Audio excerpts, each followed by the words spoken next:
Hello and welcome. I'm Michael Marshall, and I'll be your host for this discussion. It will focus on the role Korean Americans have played in the history of both the United States and Korea, and the role they might continue to play today. This is an initiative called the Korean American Legacy Project. Over the past few years, Korea has featured heavily in the news because of North Korea's nuclear threat and the efforts to deal with it. Notably through the summit meetings between President Trump and Chairman Kim Jong-un. Unfortunately, these have come to nothing. As a result, more and more people are looking for a different path to resolution through the ultimate reunification of the divided Korean people. In that effort, global public opinion will have a major role today. This is especially true for Koreans living in the diaspora, and in particular, those in the United States with its long history of engagement with Korea. We're fortunate to have with us today two gentlemen living on opposite sides of the United States who know a great deal about the Korean American community, both in its past and today. Professor Marn Cha is from California. He's a professor emeritus at California State University, Fresno, in political science. He's also president of the Central California Korean Historical Society and author of a book called Koreans in Central California, 1903 to 1957, a study in settlement and transnational politics. Richard Lee lives in New York State, and he's president and chairman of Action for Korea United USA, which is the sponsor of the Korea American Legacy Project. He's also president of the Republican National Coalition for Asian Advancement and has served as Human Rights Commissioner for Westchester County, New York. Gentlemen, welcome. Professor Cha, let me begin with you. First, you founded the Central California Korean Historical Society and served as its president with the purpose of maintaining the legacy of the Korean independence movement, which was active from 1903 until Korea's liberation and independence from Japanese rule in 1945. Can you tell us a little bit about the importance of the Korean American legacy and contribution to the Korean independence movement? Thank you for invitation. If I drag on, give me a signal. You may tactfully interrupt me. Now, a little bit about background. Organized Korean immigration to the United States started in 1903 as sugar plantation industry developed. They needed for labor, and sugar plantation Planters Association approached then Korean Kingdom to some Korean laborers to Hawaii. So between 1903 and 1905, in mere 2 years, some 7,000 Koreans arrived in Hawaii to work on sugar plantation. And of those 7,000, roughly 2,000 transmigrated to California and West Coast. And they knew little English, no capital, and the type of work they could do was something only with their hands. And the most readily available jobs were on farms. So of these 2,000, roughly about half of them settled in town called Dinuba and Ridley, which is exactly at the middle between the San Francisco and Los Angeles. And approaching 2003, that will be the centennial of Korean immigration to the United States. Korean government put aside a budget and wanted to big centennial celebration, and approached me to look into Korean settlement in Danube and Ridley, which I did. And we have about 213 graves of early Korean immigrants who were born late in 19th centuries and then passed away mostly in 1950s and mid 20th century. And so to undertake the uncovering of historical artifacts and sites, we organized Central California Korean Historical Society, and I served as a founding president ever since, until a few years ago, I turned it over to younger leadership. Now, their significance to Korean independence movement. When they came to Hawaii in 1903, they came with Korean Kingdom issued passport. And then merely 6 to 7 years when it came to 1910, Korea has been annexed by Japan into latter's territory. In other words, Korea has become Japanese colony. With it, technically they became subjects of a Japanese imperial state, and the passport they brought in became invalid. And so Japanese consulate and embassy asked the Koreans in the United States to bring in their old passport, and then they trade in for a new one, which was the Japanese passport. Now, anyone who did it was considered a traitor, and in the community, they literally harassed him, and then nobody dared to do that. They did it. If they did it behind the scene. Then what became is that they became stateless people, had no one to look after them, and so they passed them off as Chinese, because to begin with, their English was not much of it, and then to explain somebody else that they lost their country was too shameful. So what they did was to work for Korean independence, to take the country back from Japan.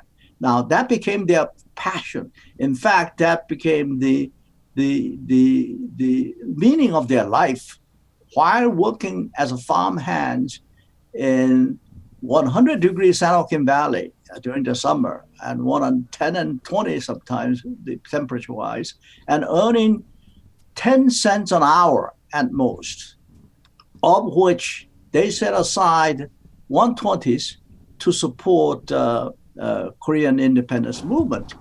And the most prominent one who came around to these two towns to raise money was Seungman Rhee, who eventually became the first founding president of the Republic of Korea, followed by Dosan An Chang-ho, and then others like Sir Jack Peele, based in Philadelphia and coming to back east. And therefore, their purpose of living in the United States was indeed to work for restoration of the dignity and sovereignty of their homeland, with the thought that they will eventually return. Do I have a few more minutes to add? Yes, if you'd like to add some more, or we can move on to talk about reunification today. Okay. And so when they, and then mostly from 1903 through 20th century, they were not qualified by US law to be naturalized or become citizen until 1956. So they were lonely and discriminated against. And the current Black Lives Matter reminded me of the tough times that they had. But they had no complaints because they still were allowed to carry on independence campaign. And for example, Suman Rhee approached the State Department quite often to recognize the Korea as a potentially independent state. And he has done a lot of work following the Korean settlement, which was not only in California but also in Idaho and pocket of it, Chicago and New York and Texas and so on. And the reason you may think that Iowa and Texas, well, what they did, they followed the coal mine, gold mine, silver mine, even Arizona, and most risky work, blowing up the mine, and because that paid well. And so Suman Rhee visiting every town and raised the money, and to them that was important duty and responsibility for the country. And now why I preserve this is to tell the posterity where they come from. They were born in the United States. They enjoy civil rights, voting rights, which their ancestors didn't or couldn't. And but it was not simple. They put out a lot of effort and hardship. And Koreans at the same time, though, they helped U.S. troops in Second World War, buying war bonds and so on, because the prospects of independence was when U.S. will win over Japan, which indeed turned out to be true. And so they also sent second generation to armed services to serve in the U.S. Army. And so therefore the heritage that we want to provide to them through Historical Society is really to maintain their heritage. Heritage is a good way to maintain mental health, we find. It's not to really promote old style Korean nationalism of any kind, because it's good for children to know where they come from, who they are, and so on. And so my approach is a very practical one. Yes. To help them their sanity and then and at the same time good sense of who they are. Yeah. So let's move on and talk about Korea today. In one basic respect, the aspirations of the original Korean independence movement remains unfulfilled, because that aspiration was for a country that was united, independent, and free. Mm-hmm. It is not united, obviously. So do you believe that today Korean unification is a goal that we should be working for? And if so, what sort of principles and values should guide the pursuit of a united Korea and the establishment of a united Korea? To Koreans, the concept of geopolitics is awful term, awful in the sense that their fate as a nation depended upon what others do to them. That's what geopolitics meant to them, because it's a function of somebody else's action made our destiny. And so here's a China. What shall we do to Korea? What Japan will do to Korea? And then Russia and so on. Now, principle-wise, I would dare to say that we will make use of geopolitical condition and situation we are in positively and then proactively, rather than to react to big powers' action to Korea.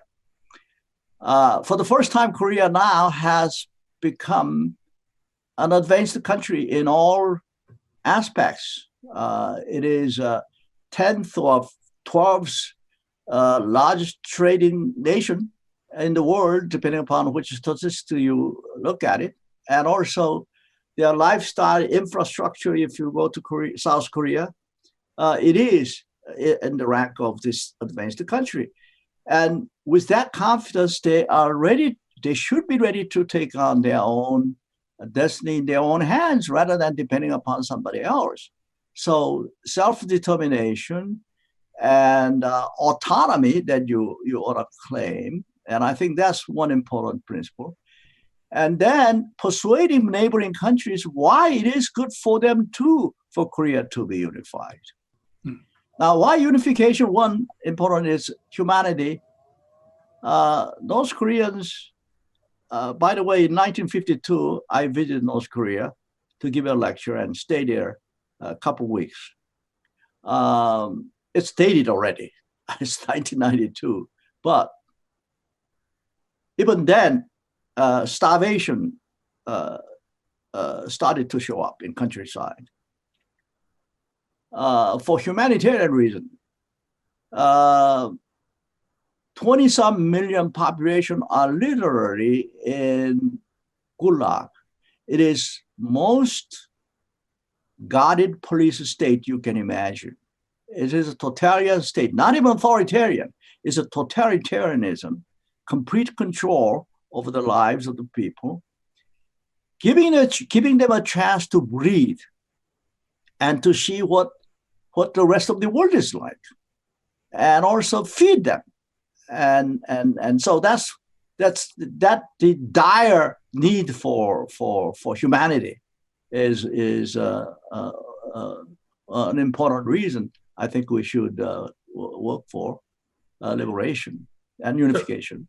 So thinking about that, what in your view are the most important steps that can be taken to help bring that unification nearer? And in particular, what's the best contribution that Korean Americans can make to that goal? Addressing that question, so many variables are in flux these days. I don't know which one to start out with. For example, North Korea is now in flux, in a very dangerous state. Kim Jong-un he seems to be okay, but he is not. Even some predict that he may not be living anymore, or there may have been dramatic power shift and so on. But more stable aspects of it, I think Korean Americans should persuade American government to lift some sanctions. Now, in lobbying and working for that, what I have in mind is Jewish American model. For example, Jewish Americans population-wise is so small, less than 1%, but they hold a tremendous power in terms of organized action to protect their motherland, Israel.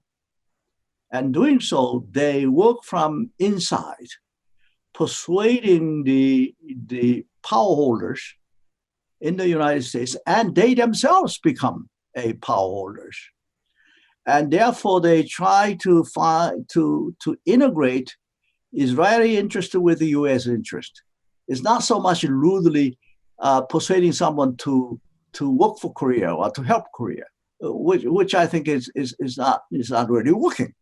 Maybe sentimental it might, but in organized fashion, you organize PAC and get yourselves to get elected to office, and also know how to use lobby and organized action.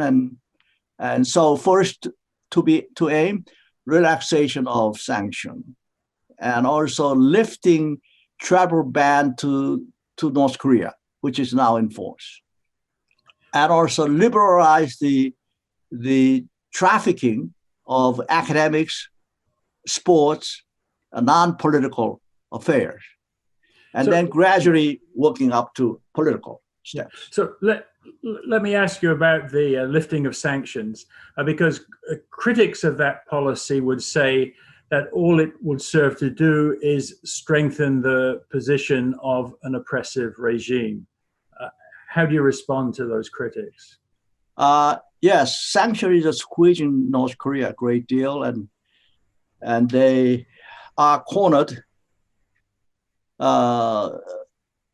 and perhaps expecting regime to fall down, but I don't think it will happen. They are putting more pressure on their own folks to comply with a state mandate. So sanction is double-edged to me, really. On one hand, is to put the pressure on North Korea, which is really hard. On the other hand, the U.S. complete denuclearization of North Korea is not going to serve our purpose. I think John Bolton knew that, and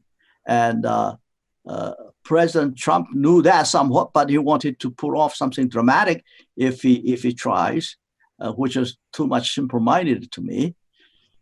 Because to be honest, our economy ever since the end of Second World War has been integrated into military buildup so much that it is now difficult to dislodge.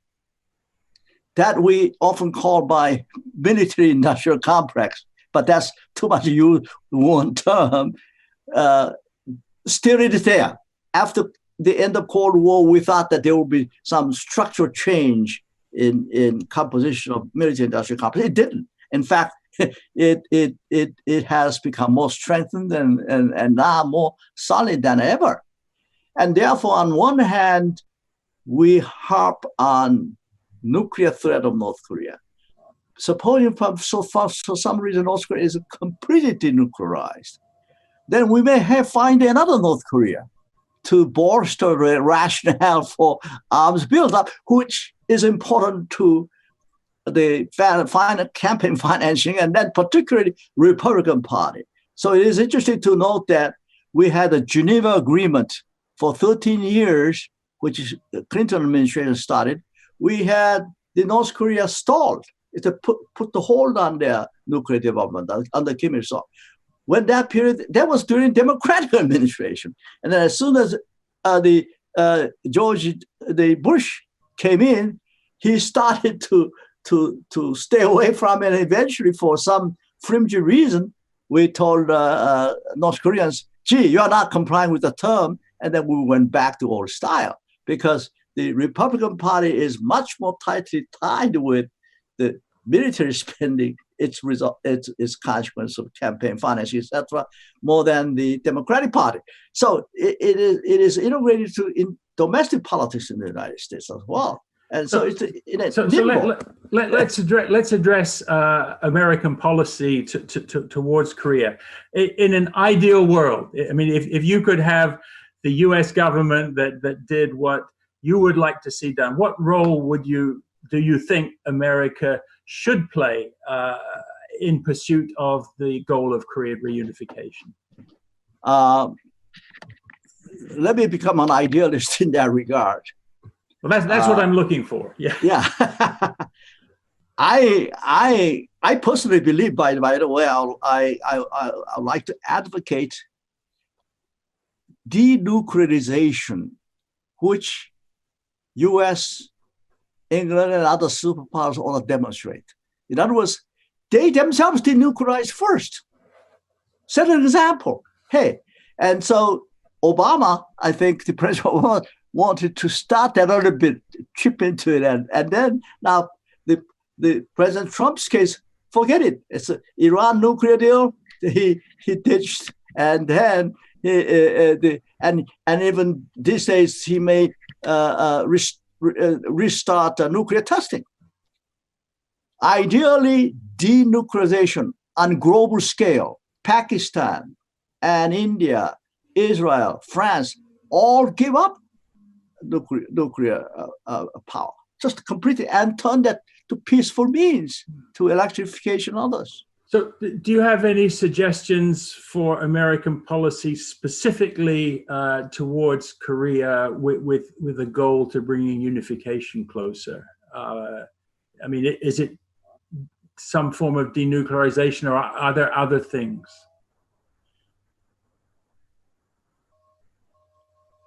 I hope they would have welfare of North Koreans in mind, as well as the future peace of Asia. Not to use Asia as a potential ground for US-China confrontation, which is entirely possible. And last time when fire and furious, the reaction the President Trump had toward the North Korea, and you may remember Senator Lindsey Graham said, well, if anything, lives lost, that there will be not us, but Asians and so on. In other words, the Asian lives have been cheap in history. This Second World War dramatically, and the Chinese Revolution itself, and so on. So we ought to get the humanity in mind, and then restructure the course of U.S. foreign policy along the line of nonviolence, negotiation, reconciliation, and then also accommodation of China.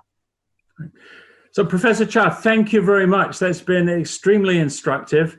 I'd like now to turn to Richard Lee, who, as I mentioned before, is the President and Chairman of Action for Korea United USA. By its name, Action for Korea United, you know that it's there to pursue the goal of bringing Korean reunification closer. So, Richard, welcome. I'd like to ask just a few questions about your organization and what it's doing. So, who belongs to Action for Korea United USA? Yeah, actual name is Alliance for Korea United USA. I apologize. Okay. We call AKU USA, short term. Is a coalition of Korean American organizations and individuals advancing the cause for the Korea unification. And we have partnerships with Korean American associations, including the Federation of Korean Associations USA, and organizational leaders as individuals. So what are your goals? What are you trying to achieve through the alliance? Yeah, our goal is AKU USA gets more and more Korean Americans to engage in ongoing efforts toward the unified Korea.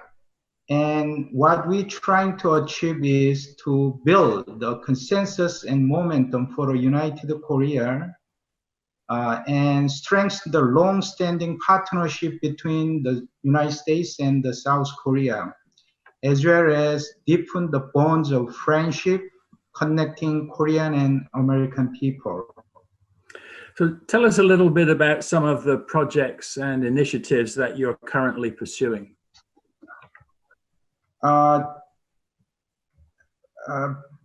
By learning the spirit of Korean American history legacy during the 1903 to 1945 for the Korea independence movement, we as a Korean American fulfill the Korea reunification goal through forums, educational programs, and policy initiatives and community engagement projects to influence on American policymakers, think tankers, and American friends to support the Korea reunification. So how can people who want to support the work of the Alliance and its goals get involved with you? We have a website, www.unitedkorea.us. People can read our website. They can support and join through our website. So, gentlemen, Richard Lee, Professor Cha, thank you so much for a most illuminating discussion.